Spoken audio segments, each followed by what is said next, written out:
Leadership trait I'm working on is patience. Gives teammates the room to grow on their own, help make decisions to further their career and their future, not solely depending on me to make decisions for them. A leadership trait that I'm working on is compassion. When I'm able to practice compassion, hearts open up. Commitment is there. Ties are made.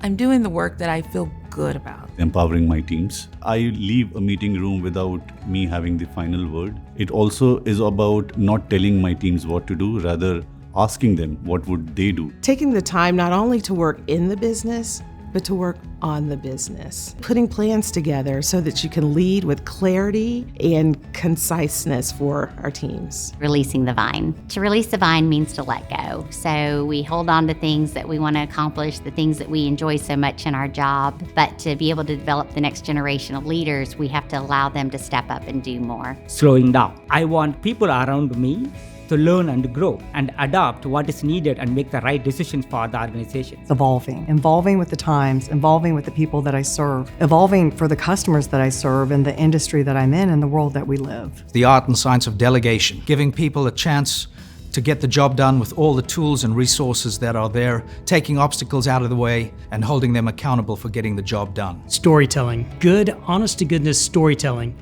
One that actually creates that energy and that excitement from somebody. Storytelling is going to be a really crucial skill for the future. Strategic empathy. We all need to see the game board together, making sure that I'm able to manage through the cognitive load or even the emotional workload of my team so that we can accomplish big things together. Execution. Delivering is 1% inspiration, 99% execution. It's one thing to have the dream and the vision. It's another thing to execute that thing flawlessly. The next wave of leadership needs to focus on how we ultimately cultivate talent. I don't know how you get to new leaders without cultivating young talent into the workplace. And so I think leaders today would do well to make sure that we're all investing in cultivating that next wave of leadership. The next wave of leaders should stay focused on being authentic, really understanding what you do well and how can you bring value to your community, to your company, but it's really about what you do well. Always focus on small moments. Legacy is built brick by brick. It's about showing up, it's about helping and caring for your customers and partners who are vested in you. Never forget where they came from and who mentored them. It's very important to use your talents and creativity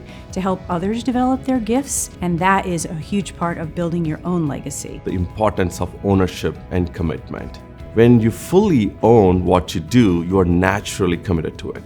When you're committed, people will trust you, your team will follow you, and you will automatically succeed. Listening. It's the cornerstone of good leadership. It makes people feel seen and heard. It leads you to make better decisions with what you're doing. Focus on taking care of their people. If you take care of your people, they will take care of you. People management is the most critical skill for our next leaders of the future. Respecting everyone in the organization. Technology may change, market may change, and your title may change, but how you are treating others will always remain the same. It's not about what happens to you, it's what happens through you. Anybody can win when it's a solo project, but be responsible for the well-being and the delivery of the entire group. The next wave of leaders really needs to think of themselves as stewards. We're running a very long race and we're each passing the baton forward as well as backward. How to set future leaders up for success and owning their part of the race or the story is really important. My leadership style had a soundtrack that would be Drake's No Friends in the Industry. It's not about being here to get along, it's about being here to make an industry-defining agency. If my leadership had a soundtrack, it would be Don't Stop Believing by Journey.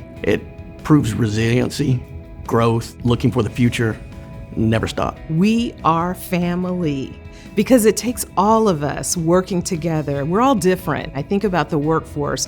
I translate that into culture. It's bringing that inclusive environment together, and that's when the magic takes place. Elevators by Outcast. It's about quietly progressing to add value to your community, to the organization, and all the folks that you serve. If my leadership had a soundtrack, it would be Roar by Katy Perry. When we fail, we cannot stay down for long. You gotta get up fast, you have to believe in yourself, you have to rise up to the occasion and lead through the fire and roar like a lion when it matters the most. Outstanding by the Gap Band. We try to do things outstanding within our organizations and we hold ourselves to a higher standard. I'm still standing by Elton John. Stand up and keep moving forward. It doesn't mean you're not going to fail.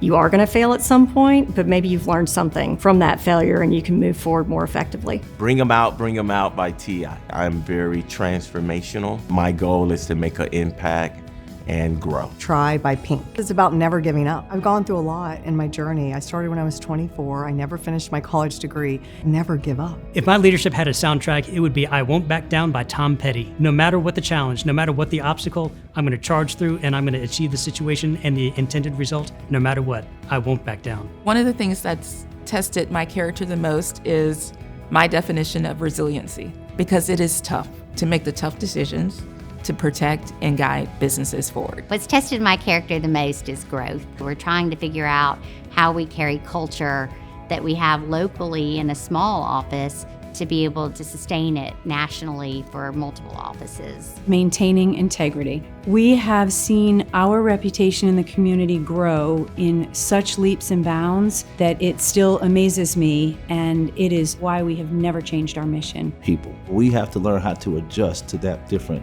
client's background and style. What has tested my character the most is admitting mistakes. It's really hard sometimes to make decisions, but the willingness to admit mistakes leads to authentic leadership.